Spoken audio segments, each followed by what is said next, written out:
नमस्कार, आप देख रहे हैं दुनियादारी न्यूज़। मैं हूं जयपाल सिंह। आइए हम किसान नेत्री से बात करते हैं। नमस्कार जी। जी नमस्कार। आप अपना परिचय दीजिए हमारे दर्शकों को। मैं हूँ, मेरा नाम दिलजीत कौर है। जी। मैं भारतीय किसान मजदूर संयुक्त यूनियन की राष्ट्रीय अध्यक्ष हूँ, महिला विंग्स की। शुरू से ही हम यहाँ हैं 27 नवंबर से। जी। तो आज 6 महीने पूरे हुए हैं और किसान इसको काला दिवस के रूप में मना रहे हैं, तो क्या संदेश जाएगा आज? काला दिवस के ऊपर हम इसलिए मना रहे हैं कि इन्हीं दिनों में ये कानून जो थे बनाए गए थे, पास किए गए थे। साल हो गया इस कानूनों को।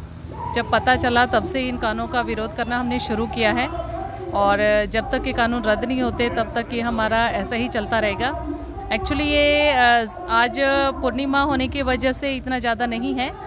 ये 7 दिन तक चलेगा ऐसे प्रोग्राम। काला दिवस हमारा 1-2 दिन का नहीं है, ये 7 डेज़ का है। तो ये बताइए कि जैसे किसानों पर, महिला किसानों के ऊपर, बुज़ुर्गों के ऊपर, बच्चों के ऊपर लाठियां चलाई जा रही है पुलिस की तरफ से, तो पूरी दुनिया इस आंदोलन के ऊपर नज़र गड़ाए हुए है, तो भारत की छवि पे क्या असर होगा? भारत के छवि के ऊपर जो असर है ये तो बुरा असर ही है, बल्कि पता क्या है, ये जो कानून है जो सबके लिए ही सबको पता है गलत है। ये आने वाली पीढ़ी के लिए, आने वाले समय के लिए हमारे लिए बहुत ज़्यादा गलत है। इस वजह से इस कानून का चल रहा है। तो जो लाठियाँ चल रही है लेडीज़ के ऊपर और बच्चों के ऊपर, ये हमारे कमज़ोर करने के लिए ऐसे कर रहे हैं, बट हम इन चीज़ों से कमज़ोर होने वाले नहीं हैं। जब तक ये कानून रद्द नहीं होते हम तब तक ये आंदोलन ऐसे चलता रहेगा। तो जैसे किसी सरकार की छवि के ऊपर ये इन चीज़ों के ऊपर सवाल उठते हैं कि पुलिस द्वारा जो लाठीचार्ज है महिलाओं के ऊपर, वो कहीं ना कहीं सरकार की तानाशाही की तरफ इशारा करता है, तो क्या कहेंगे?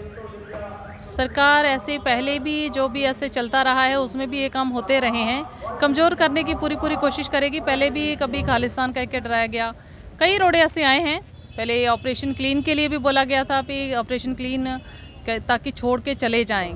कानून रद्द करना हमारा जो एम है वो हम किसी भी तरह से, चाहे कुछ भी हो जाए, जितने भी लोग यहाँ आए हैं बारी बारी हम आ रहे हैं। अगर किसी को अगर सरकार चाहती है ख़त्म करना, देख ले हमें ख़त्म करके। आजकल एक सरकार की तरफ से बार बार बयान आ रहा है, पंजाब के एक मंत्री का बयान भी आया है, तो उन्होंने कहा है कि जो बॉर्डर से किसान घर आ रहे हैं वो कोरोना फैला रहे हैं, तो बताइए क्या सच्चाई है?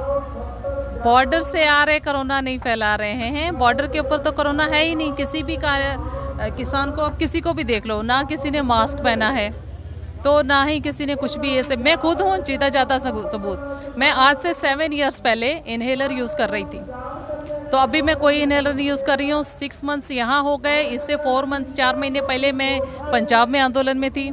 सब जगह मैं जाती आती रहती हूँ, कभी मैंने कोई मास्क नहीं पहना है। आज तक मेरी कोई पिक ना मास्क में देखी है आपने, ना देखोगे कभी भी। ना ही मैंने कोई इंजेक्शन लगाया है। कोरोना है ही नहीं, ये सब झूठ है, वहम है। तो राकेश टिकैत जी से एक सवाल पूछा गया, जो मीडिया सलाहकार थे सरकार की तरफ से।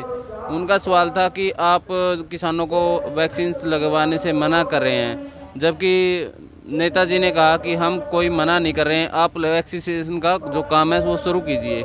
तो क्या सरकार की तरफ से कोई ऐसा प्लान आया है आपके पास?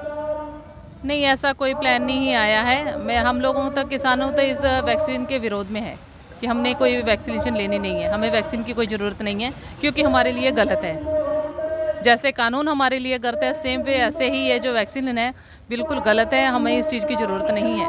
बिल्कुल ठीक ठाक है हम। कौन कहता है कोरोना वायरस कुछ भी नहीं है, ये सिर्फ एक वहम है। सबके दिल में डर है, दहशत है फैलाने की। तो जैसे इतना लंबा समय से संघर्ष हमारा जारी है और किसानों की संख्या अब भी कम नहीं हुई है, लगातार बढ़ रही है, लेकिन गोदी मीडिया क्या है कि उस संख्या को कभी कम बता देता है, कभी कह देता है कि आंदोलन ख़त्म हो गया है, आंदोलन कमज़ोर पड़ गया है, नेताओं पर भी आरोप लगा दिए जाते हैं। तो ऐसी चालें उनकी तरफ से चली जाती हैं, तो उसका जवाब जो किसान नेता है वो बढ़ चढ़ कर देते हैं। तो इस आंदोलन को कामयाब करने के लिए आपकी जो सोच है वो कहाँ तक काम करेगी? देखो, ऐसे मैंने पहले भी आपको जस्ट बता दिया है कि ऐसे कई आरोप लगेंगे, बोला जाएगा, कभी कुछ बहाना आना, कभी कुछ बहाना किसी पॉइंट पे, कभी किसी पॉइंट पे, बट वो सब सही नहीं है। हमारा एम एक है, हम एक एम लेके चले हैं। जब तक कोई मिशन फतेह नहीं होता है तब तक हम कोई भी वापस जाने वाले नहीं हैं। महिला भागीदारी जो इस आंदोलन में रही है उसके ऊपर अपनी राय बताइए।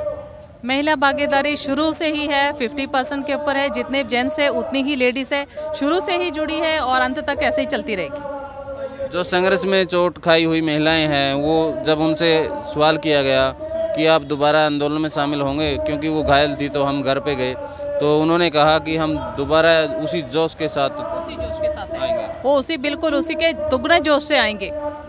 जो भी महिलाएं, थोड़ी चोट भी जिनको लगी है, एक को चोट लगेगी तो 10 उठेंगे, 10 को चोट लगेगी 100 उठेंगे, हज़ारों की गिनती में। हमारी गिनती करनी कम नहीं। संयुक्त मोर्चा की तरफ से कोई नया संदेश आया है? नहीं, अब तक कोई नया संदेश नहीं है। जैसे कोई आएगा बता दिया जाएगा। जी धन्यवाद।